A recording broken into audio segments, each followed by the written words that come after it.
on his channel, Joe Saglimbeni, and it's Let's Chat Live. And today we're going to talk about the new space race. Yep, the new space race. So that's what we're going to talk about today. And hope you guys are joining in. Hopefully you guys can hear me. Hopefully my connection is good. And hopefully my live stream is working and you can hear me. So, okay, so let's see. Let's talk about me a little bit before we start. Joe, blue collar worker, been investing in the stock market for over 3 decades.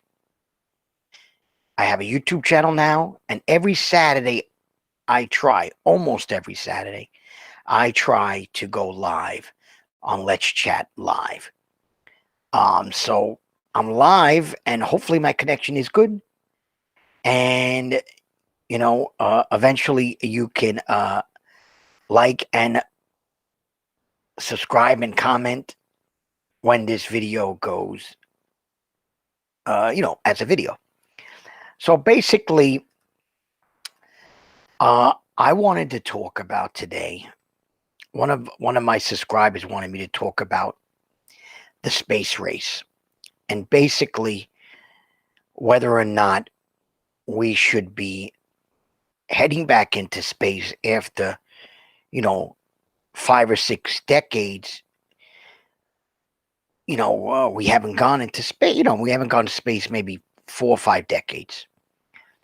Well, actually landing on the moon and stuff like that in 4 or 5 decades. We've had the space shuttle, but this is a brand new space race between billionaires.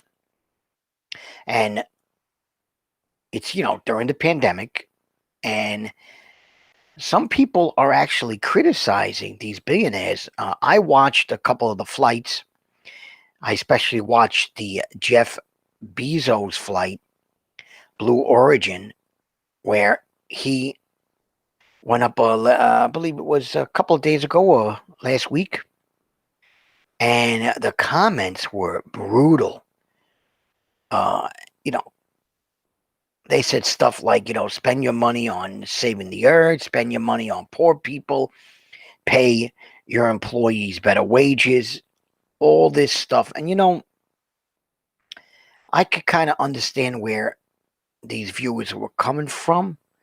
But, when we landed on the moon in 1969, that process and that bill that all the taxpayers paid for was an expensive bill to land on the moon in 1969. And in 1969 you had riots, you had assassinations, you had protests, the Vietnam War. And I don't think many people back then were complaining about us landing on the moon.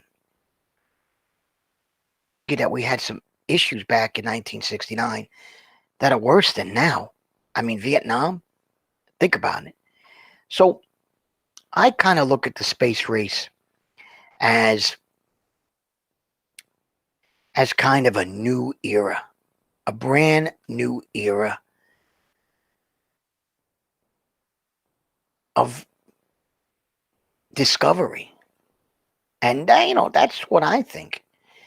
And the space race is going to be between basically 3 billionaires and their companies that they run. So the first one, obviously, we're going to talk about is Jeff Bezos' Blue Origin. Now, Jeff Bezos is the one of the chairmen and the founder of Amazon. And he's been actually wanting to go to space and land on the moon and start colonies and do things like that since around 2000, the year 2000. And really, I think that he kind of made the push even before Elon Musk, who will be our next, How you doing, Hallow? Good to see you. Do you hear me well?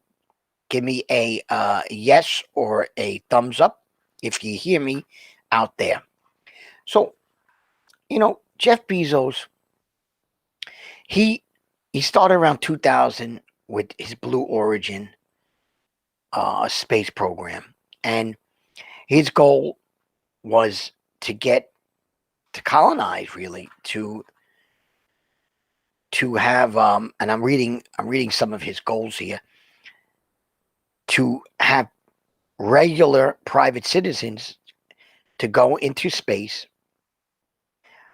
and kind of check out how the Earth looks while being weightlessness or having zero gravity. And last week he accomplished that, or a couple of days ago he accomplished that with his Blue Origin launch, which to me was very exciting and was actually very fast. And actually, the Blue Origin team's goal is to only have 11, 12 minutes of time from launch to space and back, I think. So less than 15 minutes. And I thought it was amazing. And I just think that these billionaires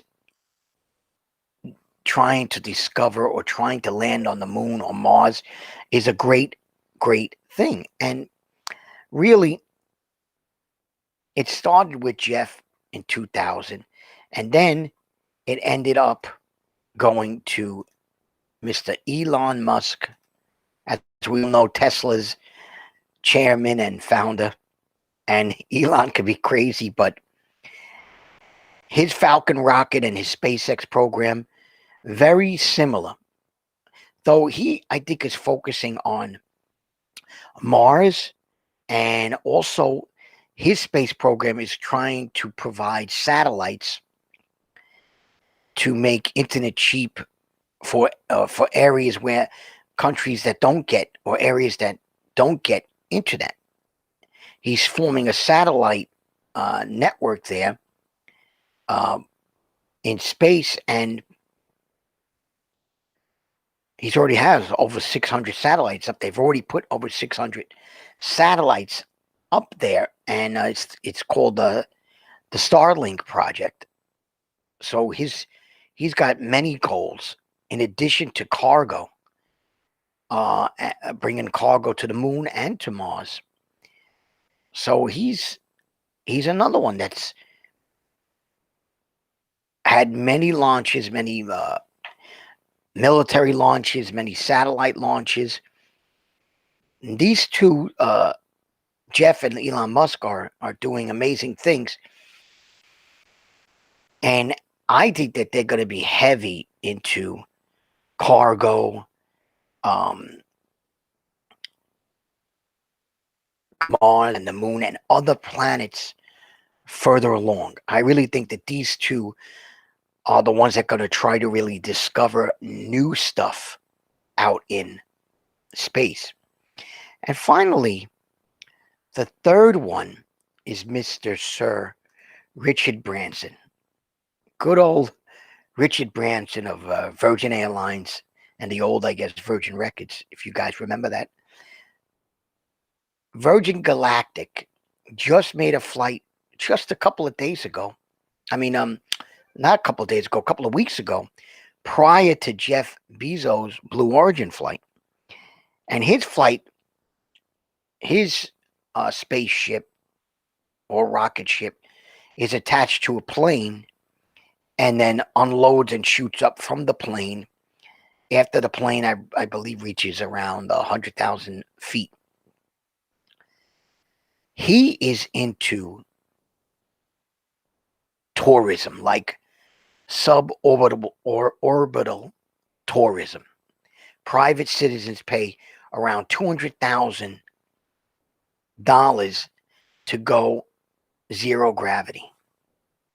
And he's got the demand for it. People want to go. So he plans to schedule flights on a regular basis that go on the edges of space. That's his plan. He wants to regularly schedule flights, more like tourism. Um, and that's basically it. I don't think he's looking to colonize or have moon bases or Mars bases. He basically wants to do it as tourism. But what I think is going to happen here is that these three guys, these three billionaires, are going to change the world as we see it. They're the new NASA. They are the private billionaires, citizens we've seen in movies like Aliens and maybe even like Star Wars and Star Trek. Private private citizens who are running space programs. It's the most amazing thing to me. And I can understand there's some criticism about this, but I think it's just inspirational to me. And I may be looking at it the wrong way. And if you guys disagree or agree with me, please comment below and let me know when this becomes a video on YouTube. But I just think it's some of the greatest stuff that's going on with these three guys. I mean, Jeff Bezos, Elon Musk, and Sir Richard Branson. These guys are really getting things done. And I think that in a decade, we're going to see so many amazing things. And I am predicting that within a decade, we are going to land on the moon. And not only once, I think at least two of these people, obviously, Elon and Jeff, are going to try to land on the moon and land on Mars with human beings again, just like we did in 69 and in the early 70s. I believe we only had 12 astronauts that landed on the moon. Well, I think you're going to see as many as that by the end of this decade. And I can't see how you can't find that amazing and how you can criticize it. I understand they're spending billions. And, example, the big criticism with Jeff Bezos was the fact that he has Amazon and he pays his employees, between $15 and $17 an hour, and he shouldn't be spending money, billions, and celebrating this when his employees can barely make a living wage. I could understand it, but I think this is something different. And I think that Bezos has charities and has charitable foundation, has given a lot of money away. And he did create Amazon.com and has created jobs. Now, they're not as high paying as engineering or computers or internet type companies or social media companies, but they are jobs. And he had created something that everyone uses. I mean, matter of fact, I don't know a person who's never used Amazon to get a delivery. I don't. If you do know a person, let me know below. Comment on this video when it becomes a video.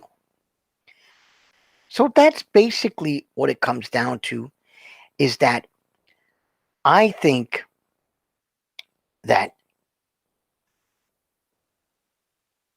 this new space age is exciting. And to me, it's exciting. As a little kid, I looked up at the stars and I thought about being an astronaut, and I got a kick out of the space shuttle program. And I think it's wonderful. I think it's inspirational. And I think there is definitely a future as long as there's not many tragedies. Because remember, I remember when the space shuttle, twice the space shuttle blew up and it caused issues where flights were no longer scheduled and there was a lot of criticism about NASA. So that's what I'm here for, to tell you that it's inspirational and hopefully it's inspiring you guys. All right. So that's my live chat for today, my live stream for today. And if you guys, of course, enjoyed it, please comment below when it becomes a video. Share, subscribe, like, hit that notification bell. And I hope you guys enjoyed it. And hopefully, I will see you next week. Thanks a million. Have a great one. Bye.